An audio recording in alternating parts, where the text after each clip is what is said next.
You're listening to the Greeks Gridiron. Now here's your host, Ethan Haristadoulou. Hello, everybody, and a happy Friday to you all. Welcome back to the Greeks Gridiron. I'm Ethan Haristadoulou, and it's that time of the week, as we do every Friday afternoon. We dive into our game predictions for the upcoming week, this time week number 4 in the NFL. We got a ton of games to go through. Reminders, as always, first and foremost, Monday Night Football games, will be done on Sunday. So make sure you are subscribed so you do not miss the Monday predictions. I like to have a little more info before we discuss them. So catch those on Sunday before the games kick off. And as always, we're not betting. We're talking football here. There's no gambling advice to be had. Do not listen to me if that's what you're here for. If you're here to just talk some football, here's some football-based conversation. That is what I'm here to do. So, as always, I invite you all to comment down below. Let me hear from your thoughts, opinions on everything coming into this week 4 slate of games on Sunday. We're going to start, as we always do, earlier games and work our way down. So we have a game overseas in Dublin, Ireland, and that is going to be the Minnesota Vikings taking on the Pittsburgh Steelers. Now, an overseas game is typically, more often than not, guaranteeing you a lower scoring affair. When the Steelers are involved, and you also have yourself a backup quarterback working for Minnesota with another solid and stout defense as well on the other side of the football, you can probably expect a lower scoring affair, and that's kind of what I have in mind here. Both of these defenses are coming off of wild defensive performances, forcing 5 takeaways each in their respective Week 3 contests, as Pittsburgh forced 5 takeaways against New England, and then Minnesota, of course, forcing 5 takeaways against Cincinnati, 2 going for 6, courtesy of cornerback Isaiah Rodgers. This will be Minnesota's second game now with Carson Wentz, and I'll be interested because I feel like with how good the defense played, we didn't get like a true look at what this offense could look like with Kevin O'Connell calling plays for Carson Wentz. Like, obviously, he played within the system. He did what he had to do last week, but Cincinnati just crumbled so fast and so just like the explosion was just unbelievable that it felt like they were just kind of cruising their way to a victory. Nothing really mattered too much offensively for Minnesota just because they literally dismantled Cincinnati. So I'll be interested in seeing how things look here in week number 2, especially overseas.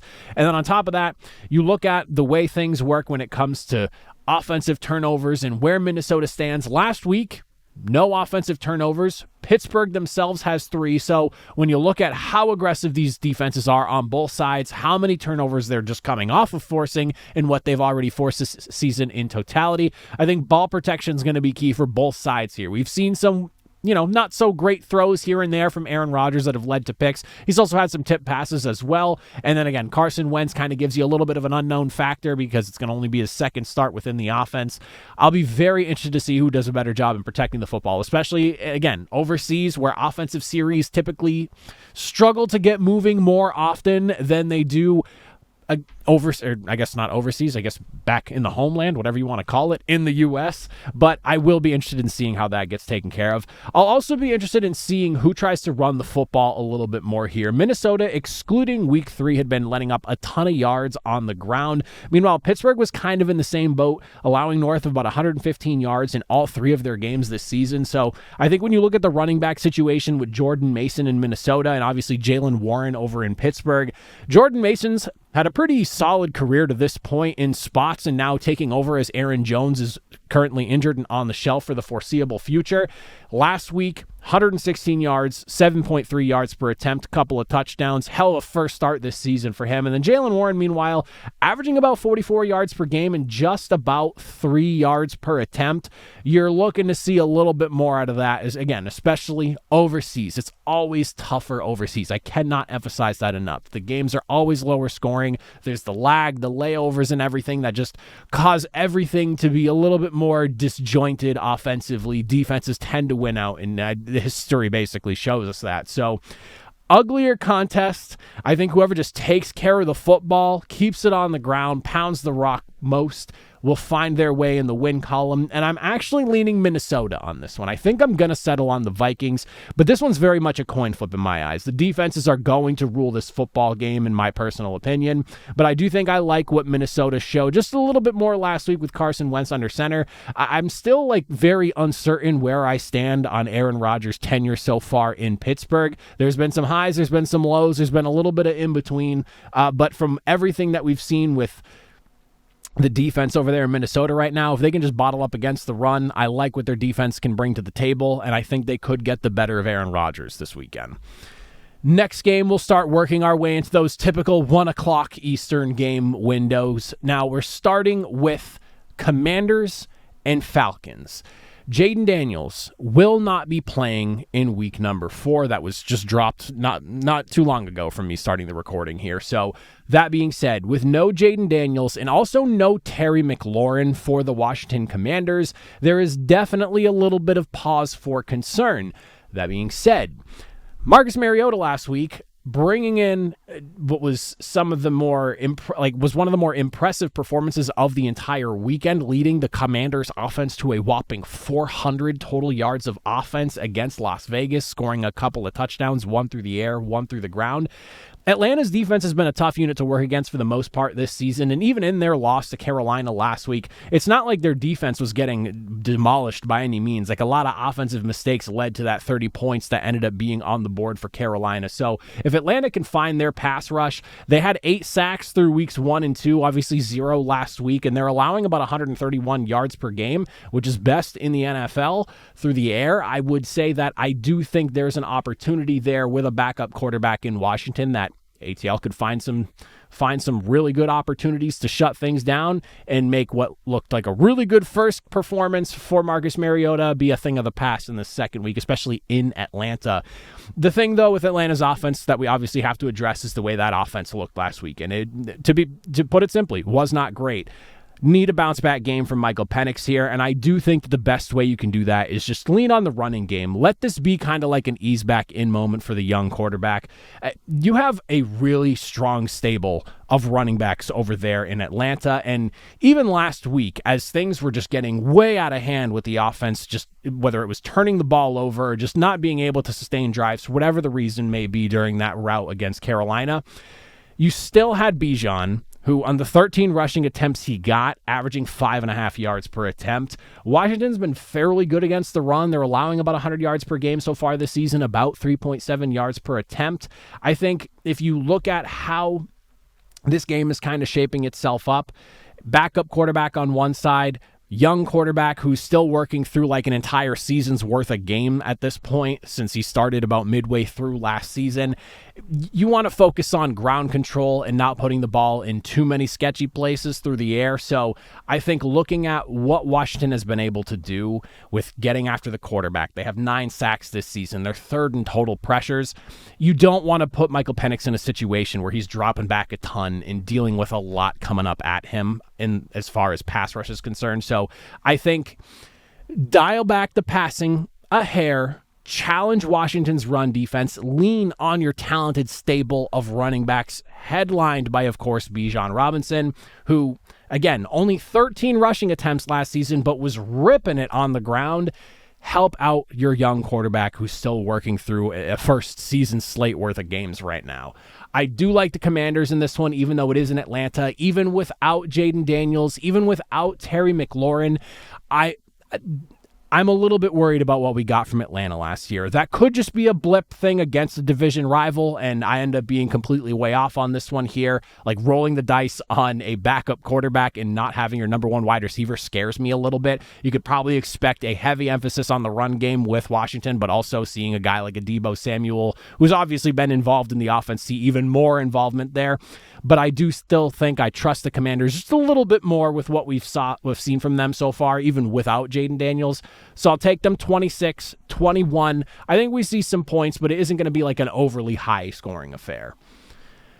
Looking at Saints and Bills now, we're about to go through a couple of trap games here, the way I have these ordered out. Saints and Bills, and then the game following it here, are 2 games that I feel like you look at them and you go, it's pretty obvious who I should be picking for the winning spot here.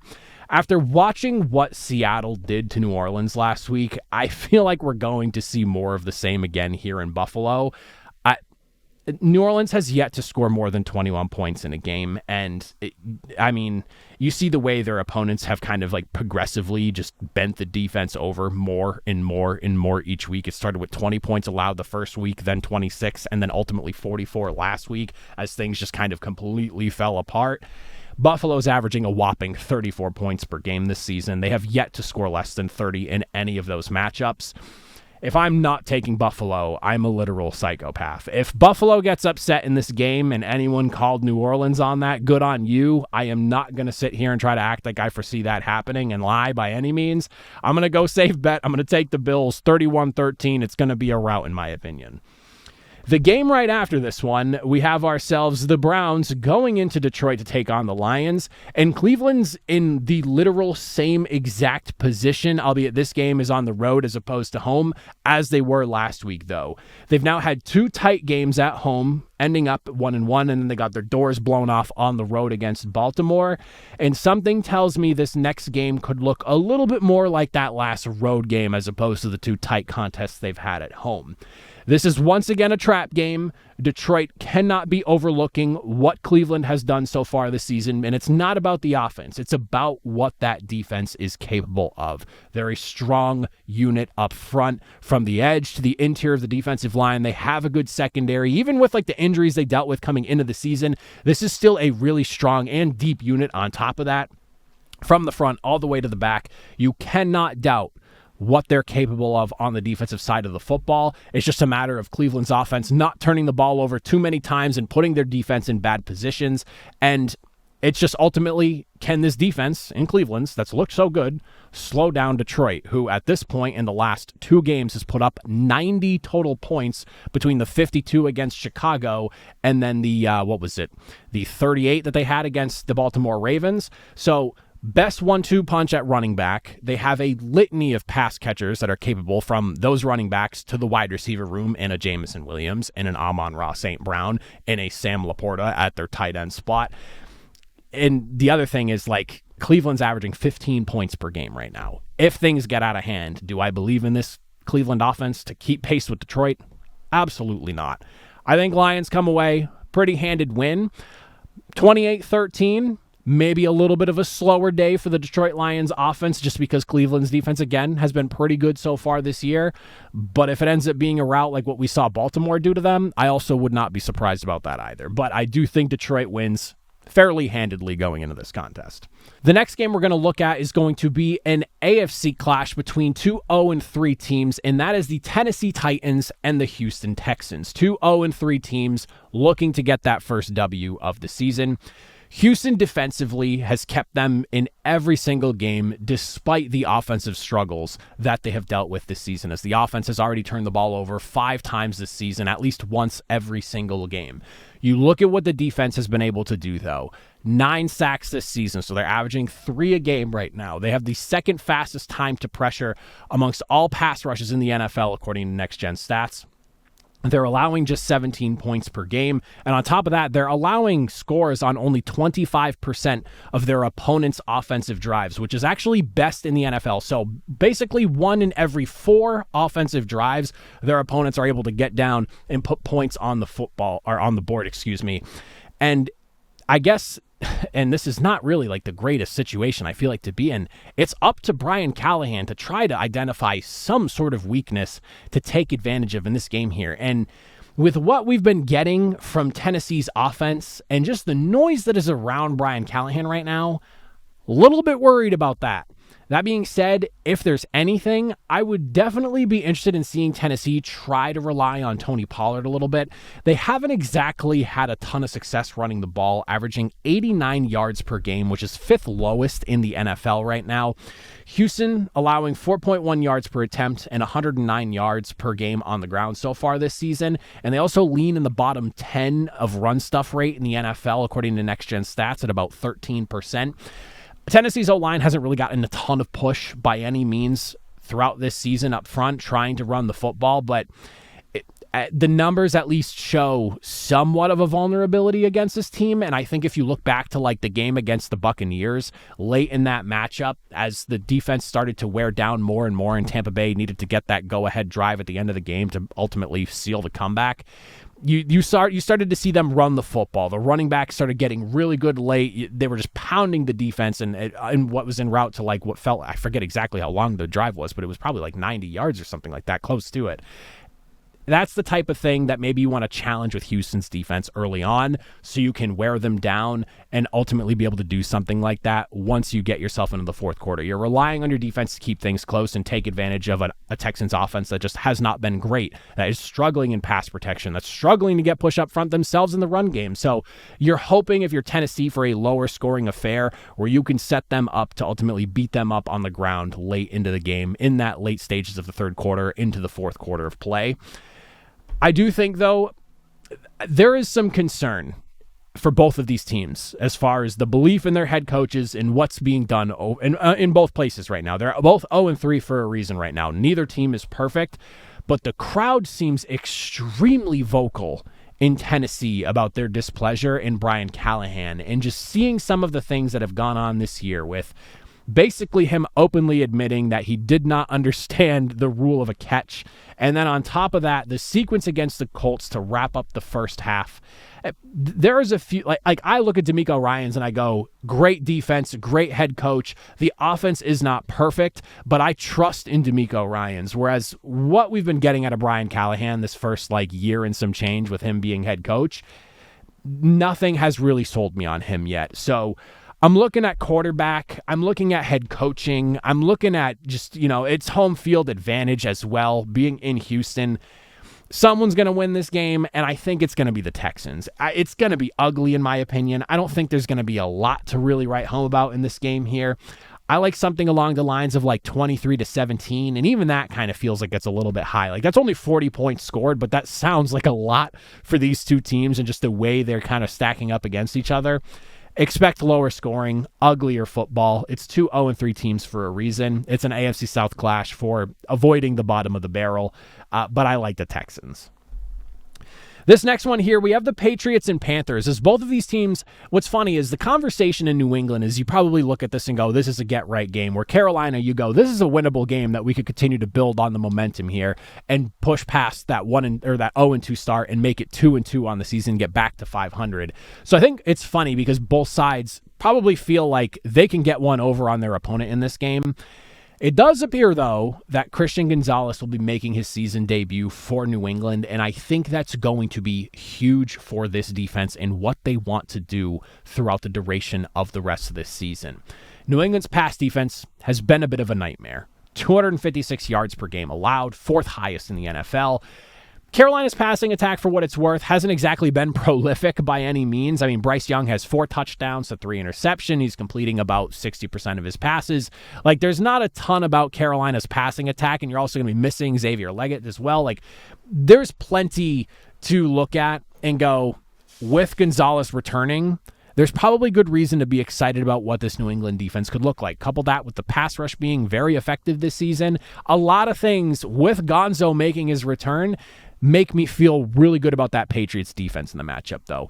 My big concern, though, is New England and just their inability to even just go through a game with just one offensive turnover. Never mind the multiple games with multiple offensive turnovers that stem back to last year. Carolina clearly showed last week that if you give them the opportunity to take the football away, they can. And then on top of that, they could put up points as well. Whether it's touchdowns, whether it's field goals, they did an excellent job capitalizing last week. They've also had at least one takeaway every week so far this season. So Carolina's defense has been good to force a turnover. That being said, when you look at Drake May's career so far, just singly focusing on him, never mind the fumbling issues going on around him and in the backfield, Drake May currently has only 3 career starts in which he played the entire game, didn't get knocked out due to injury because that's happened a couple of times to him, or he just kind of came in during spots. In games that he started and finished, he has only 3 games in his career to this point where he hasn't turned the ball over at least once. And there's multiple games where he has multiple turnovers, whether it's interceptions, whether it's fumbles. The turnover problems are there and they're persistent. Throw in the fumbling issues that the team is having, like I just mentioned overall, and it scares me. I am definitely worried about this game, and for what it's worth, I do think there's a chance that New England, who should be a pretty solid favorite in this game, in my opinion, is going to keep this game, or make this game, I guess, closer than maybe it should be. That being said, I'm going to take the Patriots. I'm going to take them 21-18, but if Carolina upsets this game, because they're at least the betting odds underdog, I would not be surprised. This is a very losable game for New England, and that's kind of the biggest point I want to make here. For any Patriots fans that feel like this is the Panthers, they're coming in, we should be good here, Bryce Young, yada, yada, yada, this is a very losable game for New England, and I was tossing up who I wanted to take for this game basically up until I hit record. So I'll take the Patriots 21-18, but if Carolina wins, would not be shocked in the slightest. Now we'll go ahead, we'll take a look at Chargers and Giants. Again, another one of those games this week that you look at the matchup, a 3-0 team, an 0-3 team, two teams heading in very different directions, and it's hard to really make a case for the underdog in this one, but there is a case to be made, so I'll make it here. New York Giants pass rush needs to basically have themselves a pretty good game, I would say, and to their credit, they've been a pretty good unit so far this season. They're in the upper third of the NFL in sacks at 8 and total pressures at 41. And you have a Chargers offensive line that's a little bit banged up. There's question marks surrounding the availability of Mekhi Becton and Trey Pipkins as of me recording this. I should always add that in there. As of me recording. And you look at just last week, Justin Herbert was sacked 5 times and pressured 29 times in week 3 as that offense started to kind of fall apart throughout the duration of that game against Denver's pass rush. This is probably the win condition for the Giants if they want to come out victorious here. You got to get to Justin Herbert. You need to sack him 3, 4, 5+ times. You need to get him uncomfortable. You need to... The 29 pressures that we saw Denver get last week was not enough to beat Justin Herbert. That being said, you probably need more than that. This has to be like your defensive front's best game of the season from interior to exterior. They need to be aggressive up front. The Giants are going to be starting Jackson Dart this week as well. That was the big news that came out. Russell Wilson will be now sitting on the bench as Jackson Dart takes over at QB1. The Chargers defense is a hell of a unit to be making your first start against, and I will say that. You look at it right now, 17 points per game allowed, tied for first in the NFL with only 4 touchdowns allowed this season. They are 9th in both rushing and passing yards per game allowed this year. This is not an easy unit for a first start. And even coming out of last week, prior to knowing that it was going to be Jackson Dart starting for them going forward, when I discussed like rankings for the teams and I was looking back on the Chargers, I laid out the schedule. Like there was no real easy matchup for him to make his debut in per se, because he had the Chargers. The Saints was going to be in New Orleans, and then you have like the murderer's row of 3 straight games, and 2 of them including games against Philly. Like it was not going to be an easy start whenever you decided to bring Jackson Dart in, but it looks like they're just going to go baptism by fire, and we'll see what happens. Justin Herbert's been lighting up teams this year. He's looked really good. First in passing yards, 6 touchdowns to 1 pick. Giants secondary has been getting torched this year.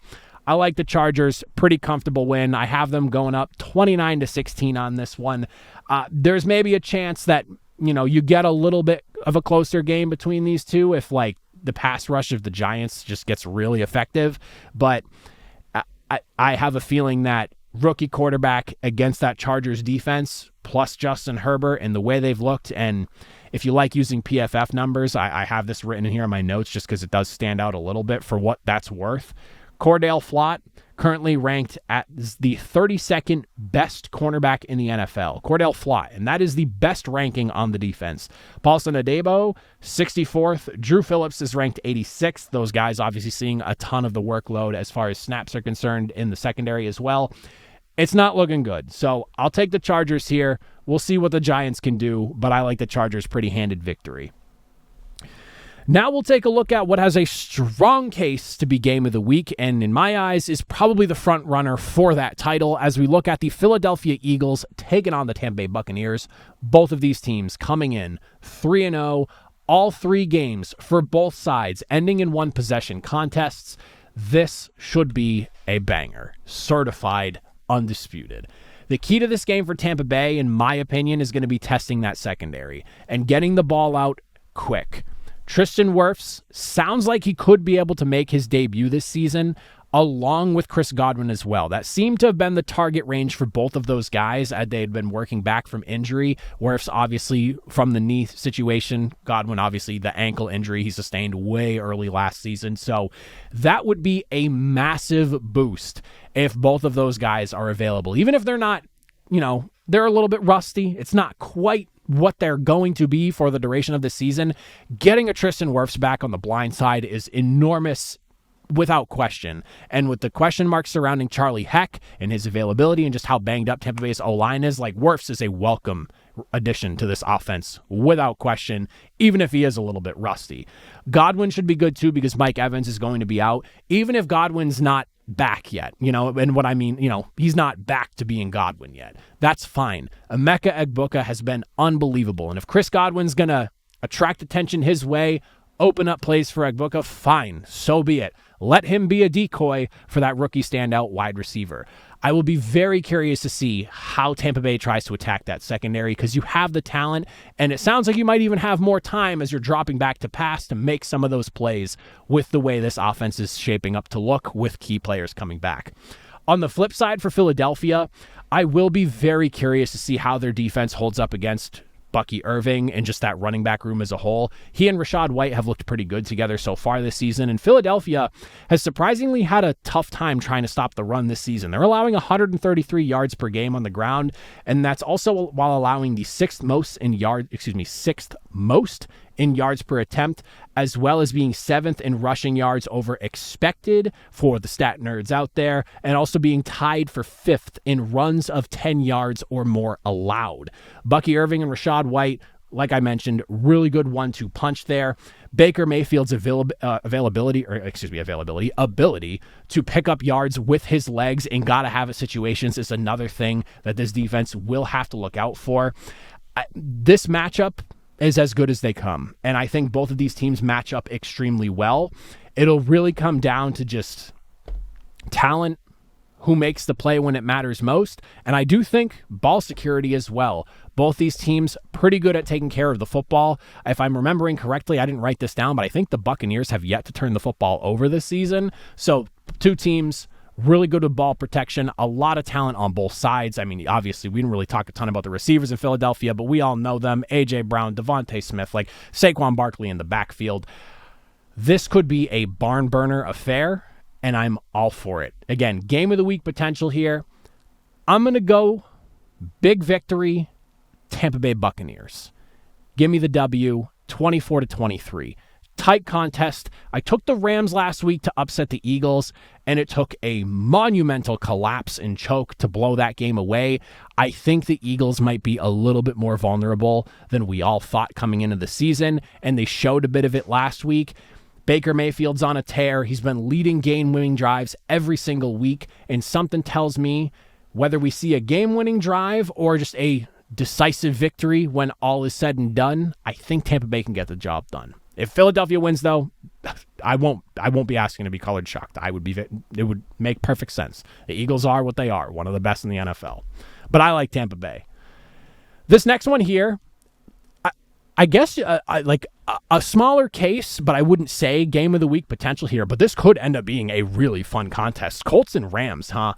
Indiana Jones and the Indianapolis Colts coming into LA, trying to move on to 4-0, a start that I don't think anyone could possibly have imagined coming into this season here, as the Rams, like we just touched on a second ago, coming off of a devastating blown victory against the Philadelphia Eagles. Back-to-back blocked kicks, could not get the job done late in the fourth quarter. I think this is actually a really big game for the Los Angeles Rams here. And the reason I say that is because when you're coming off of a loss the way they had it last week, that can kind of go like two different ways. It can go take one on the chin. We're going to keep pressing forward. We're clearly a very good team. Let's make a statement this week coming off that ugly loss and kind of wipe that bad taste out of our mouth. Or demoralizing. Can't get past that loss and it turns into a stumble where maybe they drop a couple of games before they rebound and get going, or worse, things just continue to trail off, and like that was like an absolute disaster. Like there's a couple of roads that can go down. I'm kind of banking more so on the bounce back side of things, though. That being said, when you look at Indianapolis, one of their biggest strengths this season is just purely efficient football. 0 turnovers through 3 games this season. The Rams have managed 4 takeaways on defense this year with at least 1 in each game. So it'll be a nice, interesting matchup there. An aggressive defense versus a offense that does a great job protecting the football. Indianapolis obviously scoring at an insane rate right now of about 77% of their offensive drives. Buffalo is the next closest offense at 59%. They're a whopping 18% more than the next closest team. Like, that's kind of crazy if you ask me. And then on top of that, LA themselves, pretty good unit on offense as well, scoring in the top 10% of the NFL the top 10 of the NFL in scoring percentage as well. I do think the Rams need to steal a drive or two from Indianapolis, though. The offense, the way things have kind of worked themselves out these first few weeks of the season, Daniel Jones has played unbelievably efficient, taking care of the football. He's made plays when they need him to. But Indianapolis's skill talent overall is extremely impressive. And their offensive line, I was a little bit concerned about with the youth movement kind of going on in the interior. Seems to not be a problem at all for this team with Matt Gonsalves and Tanner Bortolini on the inside. I was a little concerned about that. Seems like a non-factor, and that puts Indianapolis in a spot where, on paper, their offense stacks up pretty damn well against just about anyone in the NFL. Like, the question marks were interior O-line and what does Daniel Jones look like? And through 3 weeks right now, O-line is great, opening up highways for Jonathan Taylor to run down. Pass protection has looked good. Daniel Jones has been making great decisions. It's going to take a strong defensive performance from the Rams to slow that offense down. And for Indianapolis, I think while Daniel Jones has been great, that X factor is going to be Jonathan Taylor and what he's able to do on the ground. 338 yards this season, best in the NFL, 297 yards after contact this year, nearly 300. On top of that, he has 7 runs of over 10 yards or more this season, which ties him for first amongst running backs. The Rams have been about an average or so run defense this season. They're 13th in rushing yards per game, 11th in yards per attempt allowed, but they do have the 4th best run stuff rate in the NFL. They've seen a fair amount of runs, so I do think that is at least worth mentioning there. And defenses so far this season have had such a tough time trying to bottle up Jonathan Taylor that if the Rams are having a tough time, they're going to start creeping closer and closer to the line of scrimmage to try and stop him, and that's how Indianapolis beats teams over the top. So we're in for a good one here. Again, this is like a game that you're probably not pegging as game of the week, but it definitely has game of the week potential. And both teams, really good records, 3-0 versus 2-1, Rams at home. There's a lot to like about this one, and I've had a lot to say about it, obviously. That being said, though, I am going to take the Rams on this one. I like LA for the bounce back game. I think at some point Indianapolis is due for a loss, and I feel like this would be a good team to pick for that first loss. I don't think if you're Indianapolis and you lose this football game, you're even feeling too bad about yourself as well. Rams, NFC playoff team. A lot of people consider them to be one of the better teams in the NFC overall. So I think I'm going to go Rams here. I trust them just a bit more. I really like the defense over there in LA. Give me the Rams 28-24, wiping that bad taste out of their mouth, getting a big W, get back in the win column, and Indianapolis puts up a fight to the finish. Now we'll take a look at Jaguars and 49ers. This is definitely a big prove-it game in my eyes for the Jaguars, who have not really looked great the last 2 weeks, even if they did get the win last week. Meanwhile, San Francisco, even without Brock Purdy and a handful of other guys that have been in and out of the lineup essentially for the last, basically since week 1, I guess you could say, so the last few weeks overall, San Francisco's been winning in spite of all those issues with the injuries. And it sounds like Brock Purdy is trending towards playing again. And even if it's not Brock Purdy by some crazy situation or scenario that happens, I would still be okay with the way Mac Jones has been playing. He's been playing pretty good football for that offense. And I think inside of Kyle Shanahan's system, Mac Jones has the skill set to at least thrive in the sense that he can win football games as he already does, or as he already has in the last couple of weeks. That being said, I think for me, really turning my attention to Trevor Lawrence and just the inconsistency with connecting to his wide receivers, That's got to be something that gets fixed, and it has to be fixed ASAP. This defense has been pretty good in San Francisco so far through 3 games this season, and Trevor Lawrence, 4 touchdowns to 4 interceptions, about 56% completion rate. It's got to be better than that. I mean, Brian Thomas Jr. right now currently has 25 total targets his way, and he's only caught in 7 balls. Travis Hunter, meanwhile, 16 targets, 10 receptions, 76 yards. I mean, there's just nothing really going that well for them in the passing game, or they're just not consistent enough through the air. Thankfully, Travis Etienne's looked good out of the backfield, so they have a solid running game. I mean, Etienne looked so good coming out of week 1 that he literally got a teammate traded in Tank Bigsby. So you have that. San Francisco has been allowing about 104 yards per game. I think just taking care of the football and leaning on Etienne and seeing what you can do there is probably the best way to go about this football game. And I think it's going to be a lower scoring affair. So that's probably where it needs to, or where you have to at least try to keep it in order to come out winning if you're Jacksonville. Meanwhile, the way San Francisco is played, I mean, losing Nick Bosa sucks, especially for the season. That's definitely going to hurt the defense, but this defense has been incredible, like I mentioned. I mean, just 16 points per game allowed. They're only allowing 266 total yards of offense per game, which is 4th best in the NFL. We'll see what the loss of Nick Bosa does, but like I said, I mean, whether it's Brock Purdy or if it's Mac Jones has done a great job managing the game as players have kind of come in and out of the lineup. Some weeks Jawan Jennings is there, some weeks he's not. George Kittle's been missing basically since week 1 when Brock Purdy left as well. Brock Purdy got knocked out. No, he didn't get knocked out. Brock Purdy played to the end of the first game, but you know what I'm saying.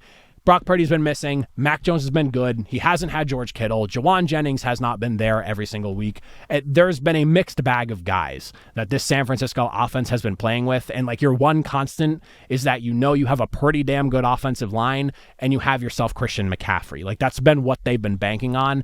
And honestly is something that I think you could kind of lean on again in this game here. I think the 49ers come out victorious. I would be a little shocked to see Jacksonville get the win with the way they have been playing football the last few weeks. I know they're 2-1, but it's kind of an ugly 2-1 if you ask me. Give me the 49ers 23-16. It's not going to be pretty. Not a ton of offense, even if it and that's with Mac Jones or Brock Purdy in San Francisco, because I do like the Jaguars defense. I think they're a pretty good unit and they've played pretty well so far this season. The offense has just not been great and it's been holding this team back as a whole in my eyes. So I think the scoring could be a little bit lower in San Fran though. I like the 49ers again, 23-16, lower scoring affair. And then we have ourselves one of those games that you have 2 1-2 teams. It's a good rivalry. Ravens-Chiefs. Is this game of the week potential, though? It feels like you should be able to say that, but both teams are 1-2. It's one of the more oddball things. And I think one of the ways I want to kind of open up the discussion of this game is almost with a question. And I'd be curious to hear what you all think, because we talked about this in the office at work. Yeah, was it yesterday? Maybe today? I can't remember when. But the conversation essentially was, who needs to win this game more, the Chiefs or the Ravens? And I think it boils down to just who looks like they're more set up for long-term success throughout this season. And for me, I think it's the Chiefs. I think they have to win this football game. The way the AFC North is shaking out right now, the Browns are just going to be a thorn in team sides with a really good defense and an offense that is just disgusting.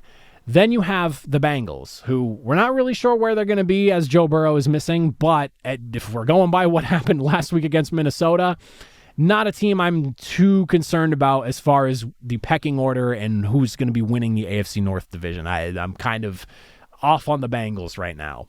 So that leaves you with the Steelers and the Ravens. Steelers offense, for what it's worth, has not been perfect. You at least have a far more threatening unit offensively in Baltimore. You have to respect what Lamar and Derrick Henry can do. DeAndre Hopkins has shown some flashes here and there despite his, and I'm using air quotes for the listeners, advanced age at the wide receiver position. Zay Flowers, obviously, is still a threat to make big plays. So, they have a good offense built over there. The defense has just been entirely suspect. But I do think that the way things are set up in the AFC North, the Ravens can still win it, even with a loss here and falling to 1-3. Whereas the Chiefs, the Raiders, we'll see what jury is still out, in my opinion, on what the Raiders exactly are to this point, although I'm erring more on the negative than the positive. But then you have the Broncos, who are 1-2, but very well could be 2-1 if a penalty doesn't go the opposite way for them and that field goal is missed against Indianapolis.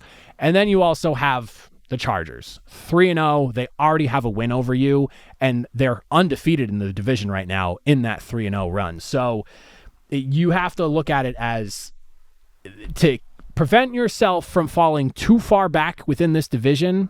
And to say that at 2-2 2-2 is obviously not saying much, or even 1-3 if you lose, not saying much. There's still plenty of season left. I think you'd rather be 2-2 in the AFC West than 1-3. So I think the Chiefs needed a bit more, but I'm curious to hear what you all think. That's just kind of like my mental gymnastics there.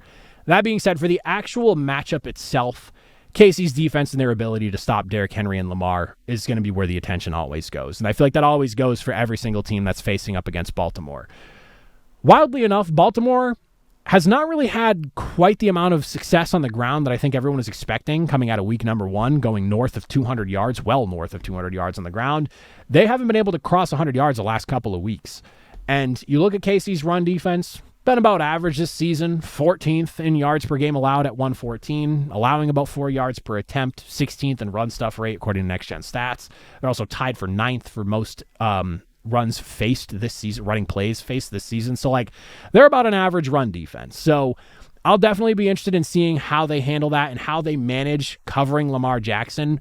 KC's typically pretty good at it, and I think a lot of that boils down to they have one of the more deeper linebacker rooms, in my opinion, in the NFL, and it doesn't get talked about enough because you have studs up front, you got studs in the secondary, and then that linebacking room gets a little bit lost in the discussion, but you have some really good, capable guys and athletes in there that can help chase down Lamar Jackson and at least mitigate the damage he can do running with the football.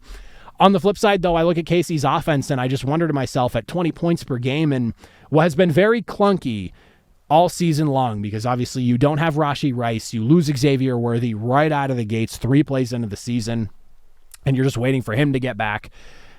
I don't really know what this Chiefs offense will eventually become. I think once Xavier Worthy's back and once Rashee Rice is done serving his suspension, we'll get a real look at what this KC offense was supposed to be.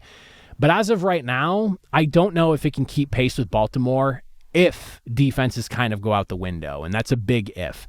Because you look at what Baltimore does, offensively, they're averaging quite a few points. And if I'm remembering correctly, I believe it's about 37 points per game right now this season, which is first place by 3 points if I'm remembering correctly. That being said, you look at the defense in Baltimore, and it hasn't been great. And there's a lot of potential injuries and guys that could be missing this game come this weekend. 3 key players, Nnamdi Madubuike, Broderick Jones, and Kyle Van Noy, all along the defensive front with potential to miss this game here.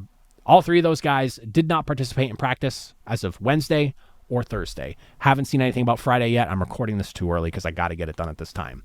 Travis Jones was at least upgraded from DNP on Wednesday to limited participation on Thursday, so there is a plus there. But this Ravens defense has struggled. Nobody's allowed more yards than them, 415 per game. Nobody's allowed more touchdowns than them, 4 per game for 12 total this season. So there is a chance, even with KC's offense not being perfect, that maybe whatever this major flaw that seems to be inflicting damage on this Ravens defense, and they can't seem to quite figure out what it is, there's a chance that maybe KC can take advantage of that. And that 20 points per game average, which is 17 behind what Baltimore is currently putting up per game, maybe they can close that gap a little bit. So I think defense is probably going to be what wins the Chiefs this football game. That being said, though, I think I'm going to lean on the side of Baltimore on this one. It's in Arrowhead. That's a tough place to win. And I'm really rolling the dice on this one because I feel like this is a Chiefs game that if they lose, they're in a really bad spot and it's got to have it. But I cannot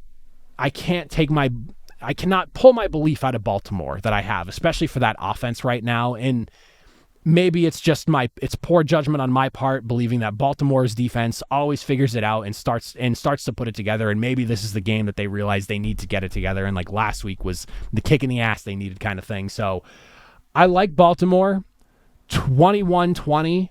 I think defense is what wins this game for either side. I'm kind of feeling like maybe Baltimore, even with the injuries, can figure something out because this Chiefs offense has been clearly flawed and they still don't have the guys back that they need to have to be a full-fledged force like they were hoping to be, and maybe they take advantage of that defensively. We'll see.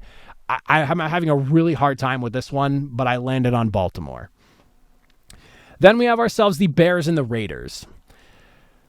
Chicago's offense found a bit of a rhythm last week. We could definitely say that. Caleb Williams throwing for 4 touchdown passes in that game, connected deep downfield on some really nice throws to Luther Burden and Rome Odunze. Las Vegas right now is about 9th in passing yards or allowing the 9th most passing yards per game allowed this season, and it'll be on Las Vegas to try and make Caleb Williams comfortable. Their pass rush has been about average as far as numbers are concerned this season, so we'll see what happens there. And for what it's worth, Caleb Williams is definitely having a better season than he did last year. Like, his numbers under pressure are significantly up. He's hanging around 61% completion rate. He has 2 touchdowns to a pick, but like, that completion rate was way lower last season under pressure. So it's clear whatever they're doing offensively in the scheme that Ben Johnson is drawing up is aiding in Caleb Williams' ability to make plays when things start to break down or he just gets a little bit uncomfortable. But if you're Las Vegas, based off everything you saw last season, you still have to think, if we can make him uncomfortable, we can get him in a situation where we're forcing him into a bad throw here or there that maybe we could take advantage of. On Las Vegas's end, wild inconsistency from the offense this season. We've had a game where Geno Smith has thrown 3 interceptions. We've had games where Geno Smith has thrown for 3 touchdowns and or 362 passing yards, a la week 1 against the New England Patriots. But I think the running game needs to get going here. It absolutely has to. You spent such a high draft pick on Ashton Genty, who at this point in the season is not really getting a ton of opportunity to run the ball effectively because the O-line has not been great in Las Vegas in that department. He's averaging just 3.1 yards per attempt, and he's basically been a nothing burger in the passing game, which is 5 receptions for 3 yards. But Chicago has been letting teams move the ball through the air. So while I feel like they need to get this running game going to help balance out this offense in Las Vegas, there's a chance that maybe they just try to air it out and challenge this Chicago defense. And for what it's worth, there are some key guys in the defense from the very front of that defense to the back of the defense who could miss out on this action. You got Grady Jarrett. I don't know if I wrote his name backwards or not, but that sounds wrong. Someone correct me. That's probably just bad notes on my part. TJ Edwards, linebacker. Kyler Gordon, corner. All guys missing practice, potential to miss the football game. There is a route where Las Vegas, even if they don't find the success that I feel like they need to find running the football, where Geno Smith is capable enough to throw the ball with the best of them and still put up numbers and keep his team competitive. Allowing 248 yards per game so far this season with 8 passing touchdowns allowed, Chicago has not been perfect. They've had one good game where they've slowed a team down through the air, and that was week 1 against essentially a rookie in J.J. McCarthy, making his very first NFL start. So this one's very much like anyone's ball game in my eyes. I don't think there's a clear favorite. And on the road, it'll be tough, but I think I'm going to lean Chicago for the 28-3 victory. I expect points in this one. I think what we saw from last week, though, Caleb Williams getting into a groove, going up against the Raiders defense that has not been perfect. I think he can take advantage of it. I think he can get the job done and get the W for his team. Maybe he throws another 2 or 3 touchdown passes. They get one on the ground, something along those lines. But I like the progression we're starting to see from Caleb Williams. And I think it felt almost like last week was a bit of a turning point for Chicago. We'll see, but I like their odds in Las Vegas. 28-23 win for Chicago. And then last but certainly not least for the Sunday games, Packers going into Dallas to take on the Cowboys for Sunday Night Football. Obviously, Micah Parsons' return to the homeland for him. Dak Prescott has been pressured 45 times this season, tied for 7th most in the NFL, along with being sacked 5 different times. Micah Parsons himself, in just the 3 games that he's played so far this season, currently 2nd in the NFL with 19 total pressures and a sack and a half, according to Next Gen Stats. Something tells me, with the motivation Micah Parsons has here, he's probably going to get to Dak Prescott at least once. At least once. Something is telling me that in the back of my mind. Dallas has to get it together on defense if they want any chance of winning this game here. Things were obviously not pretty for Green Bay last week, but the offense has been pretty good aside from that nightmare performance against Cleveland in their first two matchups. Dallas has allowed a whopping 720 passing yards in just the last two games alone. That's insanity. 360 yards per game. Like, that's insane numbers. Allowing 9 yards per play. The only team above 8, as Miami is second place at 7.9. When Jordan Love, like I said, he's been efficient. 5 touchdowns, just a single pick, 8.5 yards per attempt, fourth best in the NFL. That needs to be tightened up this week if they want to be able to take down Green Bay. And again, there's a good chance with what Micah Parsons has brought to this Packers, which has been a consistent pass rush because he is such a big threat. Defenses have to throw everything they can at him to slow him down. And nobody besides Dallas would know better than Green Bay about the importance of slowing down Micah Parsons. They've got to do something. Green Bay will definitely have the benefit of not needing to worry about CeeDee Lamb, and that is something that I think really falls into their favor into this game here. George Pickens is obviously still present, but he has his own set of problems that he brings. I feel like he has not been able to quite get on the same page with Dak Prescott yet. Like, he's made some plays here and there. I could honestly see, like, Jake Ferguson, the tight end, maybe having a bigger game because he's a guy that him and Dak Prescott have a pretty good connection with, especially when they get rolling. But George Pickens still presents a threat there. He does have a touchdown in each of the last two games, so definitely something worth keeping an eye on. But no CeeDee Lamb is huge for Green Bay in this one here. So they're going to, like I said, you look at like a Jake Ferguson, Kevontae Turpin, Jalen Tolbert, all those guys got to step up here in this game. That being said, I'd be lying to you if I thought that Dallas was going to come out victorious in this game. I mean, they're at home, so that does benefit them there. But I feel like Micah Parsons, like himself, is a tsunami coming to engulf Dallas in that stadium. I guess in Arlington, technically. But I really think that there is a good chance Micah Parsons runs wild. We see a really dominant performance from that Green Bay defense. I could see Dak Prescott helping keep the game close, but them just ultimately not being able to overcome. I like the Packers, 28-20. Strong victory for them as they wrap up week number 4, or I guess Sunday's slate of games for week number 4, and we look towards the Monday night slate. As always, if you made it to the end, I greatly appreciate it. Comment down below.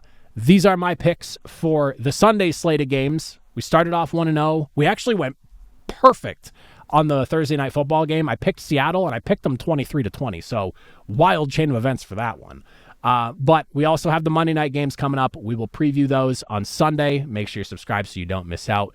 But like I said, if you made it to the end, I greatly appreciate it. These are my predictions for week 4 Sunday slate of games.